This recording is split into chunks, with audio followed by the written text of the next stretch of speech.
Good evening, it's 8 o'clock. The top headlines tonight. India's tragedy worsens. Over 3,000 die in the last 24 hours. From Gujarat to Haryana to Delhi, queues for cremations. Official data is completely contradicted by the reality of the funeral pyres we see burning around us.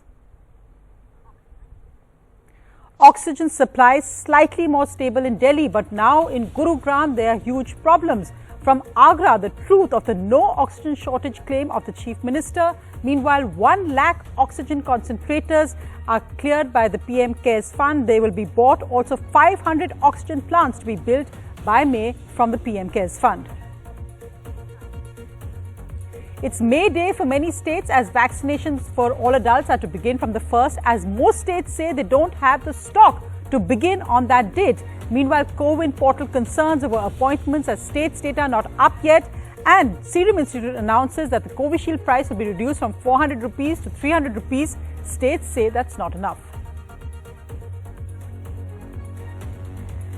Netas never learn. Look at these pictures of these Telangana rallies for a by-election. This as numbers in the state are going up.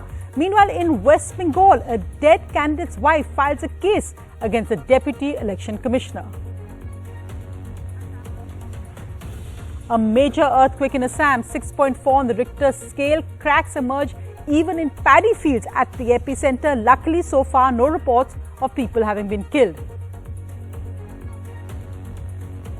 The Sensex is back at nearly 50,000. Markets gained nearly 3% in 3 days. Apparently, markets buoyed by global aid coming in for India.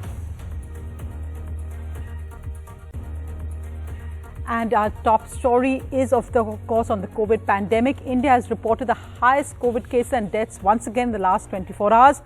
Currently, our total COVID case count stands at 3,60,000 just in the last 24 hours. Those numbers up. Our death toll in the last 24 hours is 3,293. For the first time, we've crossed over 3,000. And that means our total deaths in India in the pandemic have also crossed 2 lakhs. It's also the consecutive 7th day when over 3 lakh cases have been reported.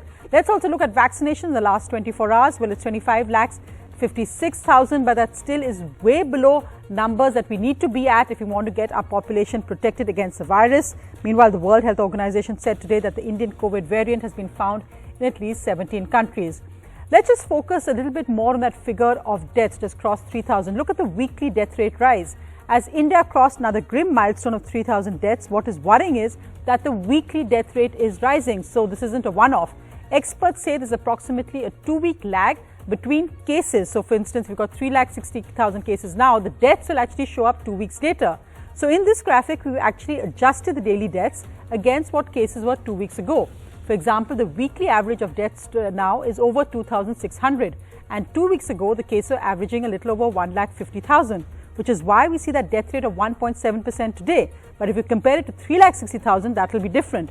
So this was 0.9% just before the second wave. The tsunamis of cases and deaths have began. In comparison, the cumulative death rate from the very start of the pandemic has dipped to 1.1%. That's because of the massive number of daily cases, well over 3 lakh, being added every day. Now, as we said, however, the official data is being questioned. Let's just look at India's rising deaths. The official data being completely contradicted by funeral pyres we see burning around us. Across cities, cremation grounds are running out of space. Indians are used to waiting in queues, but now you're in the queue even for slots to cremate your loved ones.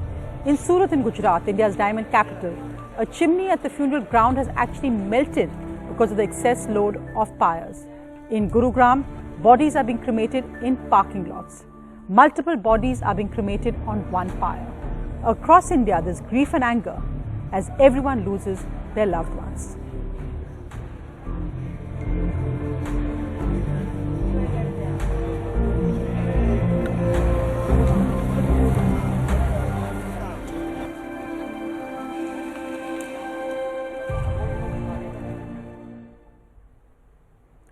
It's actually our reporters out there who are bringing you the reality of what's happening, and it's incredibly difficult to be reporting on this. But Purva joining me now from Surat in Gujarat and Sukirti from Gurugram in Haryana.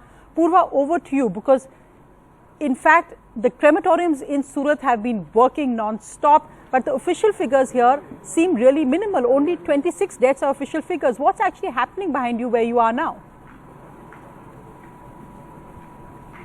Yes, absolutely, Sonia. Let me tell you, in Surat there are three main crematoriums, and I am outside one of the second biggest crematorium, the Kurukshetra crematorium. And just 5 minutes ago, there was an ambulance which came in, and a body was cremated. If my camera person can show you, the furnace is still burning. And in the afternoon when I was here, let me also tell you that in front of me, I was here for just about an hour or so, and 10 bodies, wrapped bodies, the COVID bodies came in here. And when I spoke with the families as well, they were all confirmed COVID deaths, and they were brought here and cremated. This was just one crematorium for 1 hour. I also have with me a gentleman who in fact works with the corporation here, and he is into social service and works with the corporation. Sir, आप ये बताएं हमें कि अंदाजे आपके हिसाब से आप कितना एवरेज कितना बॉडीज क्रिमेट करते हैं यहाँ पे? अभी इस वक्त यहाँ पे सुबह से और अभी तक के 15 से 18 बॉडी आई है, इससे ज़्यादा नहीं आई है। 15 से 18 एक यहाँ पे आए। तो सूरत का अगर बात करें तो यहाँ पे अलग अलग जो क्रेमेटोरियम है, तो पूरे सिटी का अंदाज क्या लगा सकते हैं आप? वो तो हम भी अंदाज़ा नहीं लगा सकते, क्योंकि हम यहाँ सुबह से जो आते हैं वही हम यहाँ से रात को निकलते हैं। तो सुबह से रात, लेकिन ये वाला 24 घंटे चालू रहता है? ये 24 घंटे यहाँ पे चालू रहती है। जहांगीरपुरा चालू रहता है। So also, Sonia, in fact, as he was saying that 24 hours this crematorium is functioning, and that is the reason, that the furnaces in fact are completely melted. The chimney yesterday, one of the chimneys even broke. So that is the amount of work it's been, this overload that is been there at this particular crematorium. And this is the story across many crematoriums, which I also visited through the day. At one of the crematoriums, they did not even let me inside. So yes, as you said, there is a certain amount of secrecy which is also maintained here in Surat, but we have been reporting what we are seeing.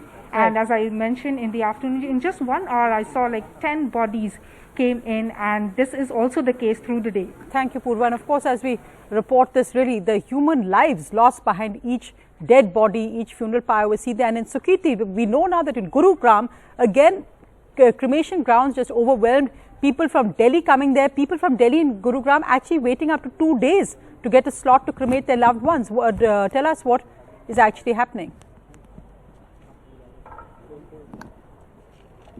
Well, yes, Sonia. So we are at the Ramba crematorium in Gurugram, and so we are giving, we are standing at a roof right next to the crematorium, and the area that my camera person is showing you right now, there are at least 14 pyres that have already been set here. Those are wooden logs that have been set over the bodies, and this is the entire parking lot in which these bodies will be cremated in some time from now. So the funeral pyres have not been lit up yet because the bodies are still being set over there.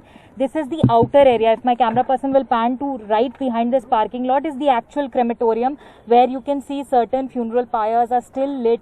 Those bodies were cremated some time back. So that area accommodates at least 30 dead bodies.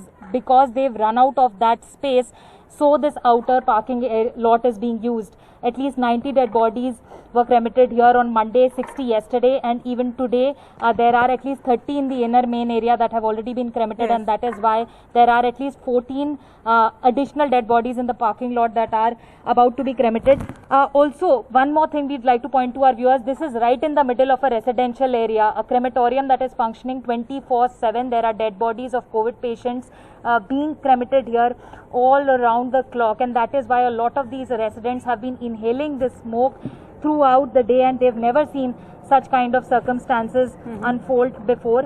We also have one gentleman here with us, Mr. Shyam, who spent his entire life here. He lives in this house. We'll speak to him for more. Sir, आप बताएं कि कितने साल से आप यहाँ पर हैं, कभी आपने इस तरह का मंजर देखा, और पिछले कुछ दिनों में जब से आप देख रहे हैं तो किस तरह की स्थिति बनी हुई है? मैडम, मेरी उम्र 35 साल की एज है मेरी। मैंने आज तक ऐसा कभी नहीं देखा। मेरा बचपन यहाँ बीत गया है, लेकिन जो अब देख रहा हूँ 4-5 दिन में, जो बहुत कहने का मतलब देखा नहीं जा सकता ऐसा मंजर है। इस मंजर को देख के हमारी भी आंखें भर आती है, लेकिन हम क्या कर सकते हैं। लेकिन इस परेशानी का कोई हल नहीं निकल पा रहा, प्रशासन भी कुछ नहीं कर पा रहा, लेकिन किसी बात हल नहीं तो कौन निकालेगा इसका। हम खुद परेशान है इस चीज़ से, हमारे बच्चों को डर लगा रहता है कि हम बिल्कुल दीवार के साथ है इनके।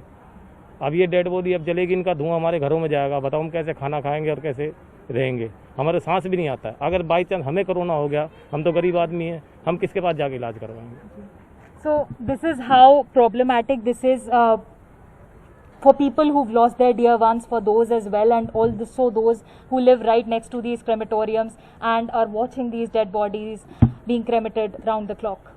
So Kirti, Purva, thank you for those very disturbing reports, and I'm going across now live to Dr. Amrish Satwik of the Gangaram Hospital.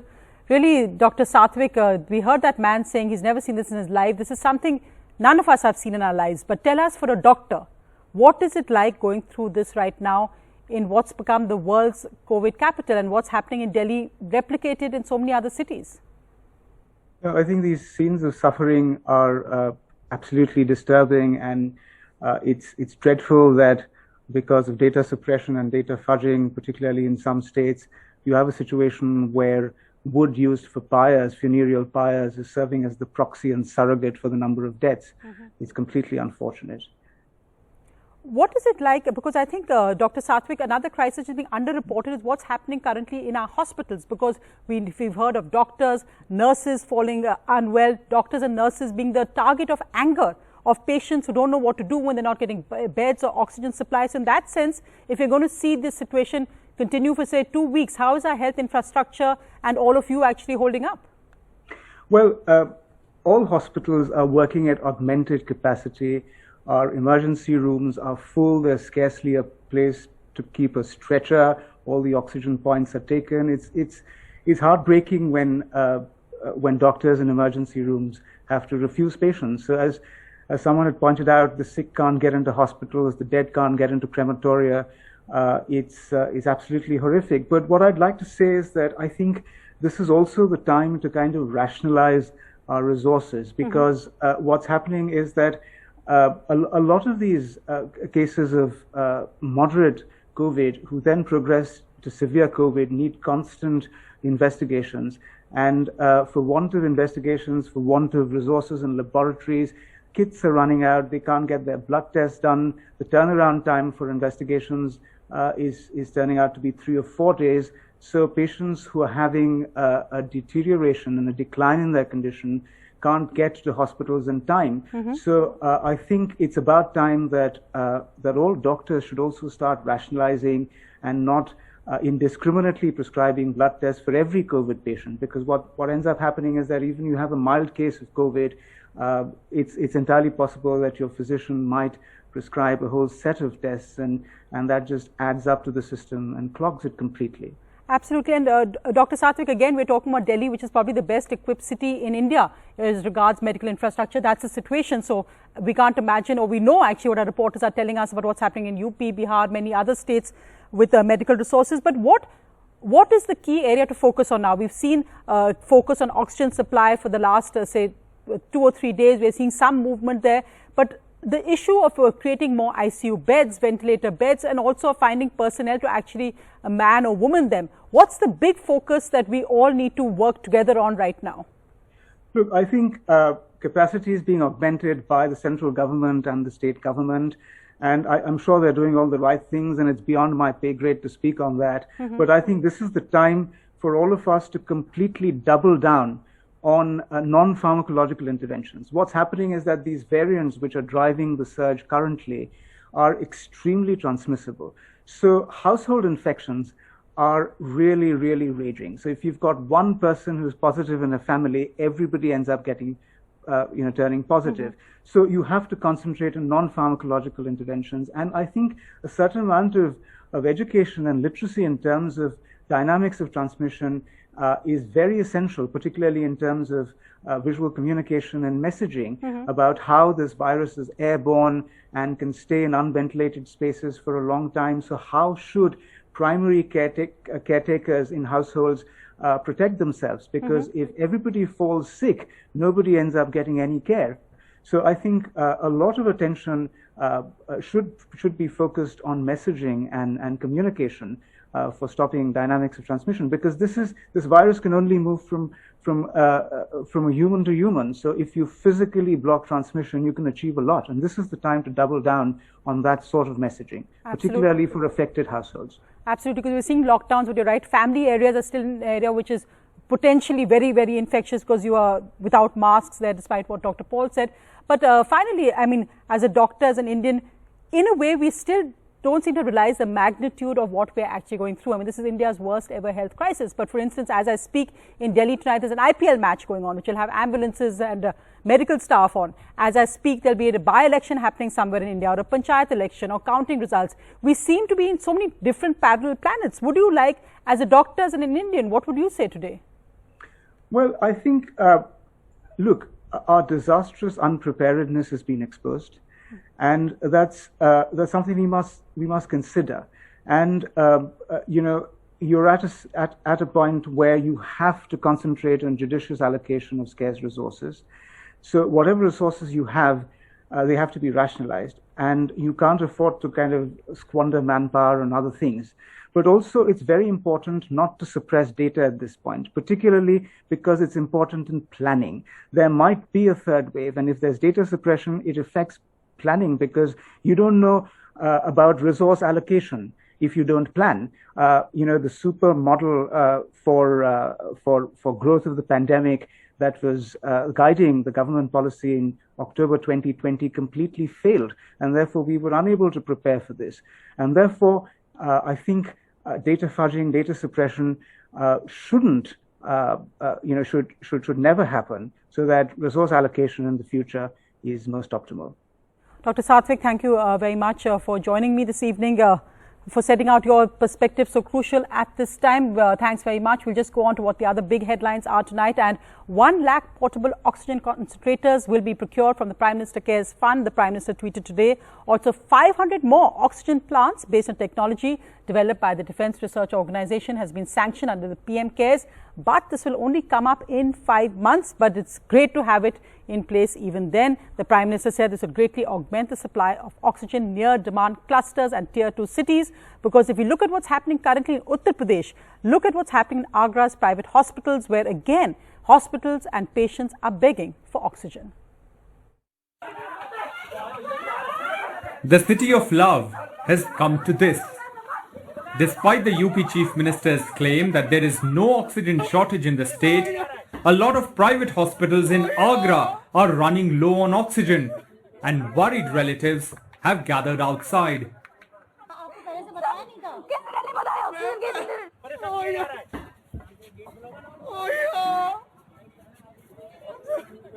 Last movement में बताया जा रहा है, लास्ट मूवमेंट में बिल्कुल जिन लोगों को सिलेंडर हैवी है ना, उनको भी मौका नहीं दिया जा रहा है कि वो फ्लोर पर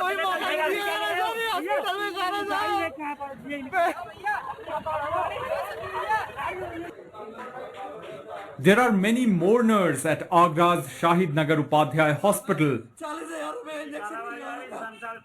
Ansh lost his mother even after managing to get a remdesivir injection for her from the black market for 40,000 rupees. Doctor है, उसका लाइसेंस कैंसिल करवाओ सर, मेरा आपसे निवेदन है सर। मैं उषा गोयल, मेरी मम्मी चली गई इस हॉस्पिटल वालों कड़ी से, इसका लाइसेंस कैंसिल करवाओ। मेरी मम्मी 21-22 तारीख से एडमिट थी।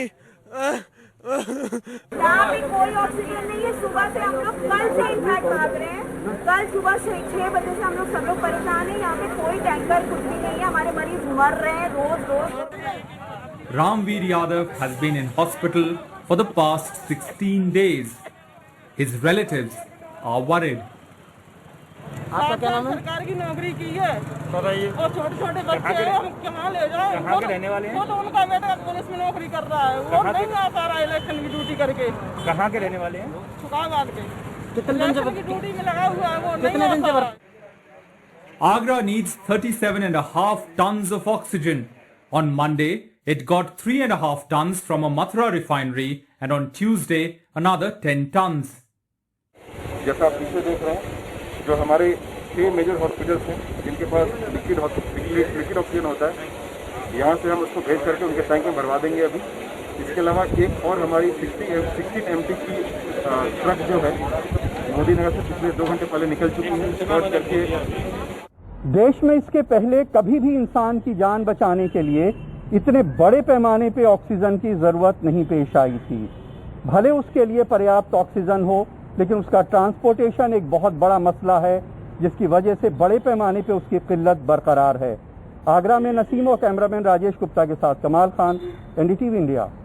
Well, let's just look now as we're looking at the oxygen shortage. The other big challenge now is vaccinations. It's May Day for states, as all Indians at above the age of 18 are meant to get vaccinated from that day. But many states have said they just don't have the stock available. So whether they will actually start from May 1st is still a big question. This comes even as Adar Poonawala has tweeted that the Covishield price has been reduced from 400 to 300 rupees as a philanthropic gesture. But that's unlikely to actually help the states, because the price of the government of India is still 150 rupees.